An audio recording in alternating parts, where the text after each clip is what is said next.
आदाब दोस्तों, आज हम बात करेंगे नेटफ्लिक्स की मशहूर तुर्क सीरीज़ कुबरा के बारे में। ये जनवरी 2024 को रिलीज़ हुई थी और इसे काफ़ी पजीराई मिली थी। तो चलें इसकी कहानी, अदाकारी और मजमूई तजर्बे पे नज़र डालते हैं। अगर आपको ये वीडियो पसंद आए तो चैनल को सब्सक्राइब करना ना भूलें और लाइक लाजमी करें। कहानी की बात करें तो ये एक आम आदमी गो खान के इर्द गिर्द घूमती नज़र आती है, जो इस्तांबुल में रहता है। एक आर्मी है और इसकी ज़िंदगी उस वक्त बदल जाती है कि जब सोल टच नामी एप्लीकेशन से और कुबरा नाम के यूज़र से इसे पैगामात आना शुरू होते हैं। ये पैगामात मुस्तकबिल की पेशन गोइयाँ बयान करते हैं और गो खान को लगता है कि शायद ये पैगामात खुदा की तरफ से। कहानी धीरे धीरे आगे बढ़ती है जब इन पैगामात पर गो खान यकीन करता है और अपने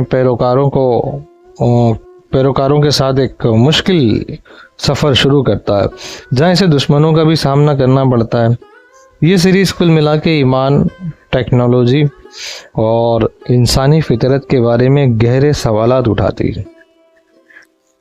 इस सीरीज़ में अगर अदाकारी की बात करें तो मरकज़ी किरदार जो है गो खान का, जो बेहतरीन तरीके से इन्होंने निभाया है और उन्होंने इसकी अंदरूनी जो तनाज़ात है और जज्बाती गहराई है उसको खूबसूरती से पेश किया है।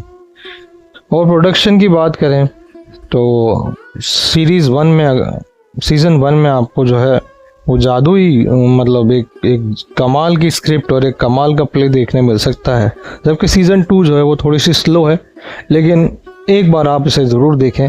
बेहतरीन सीरीज़ है और अगर आप ऐसी सीरीज़ देखना पसंद करते हैं जो दिमागी सवालात उठाती है और जिसमें दिलचस्पी भी होती है तो कुबरा आपके लिए है।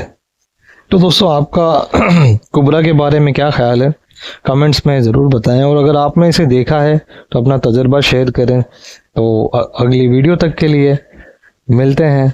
खुदा हाफिज़।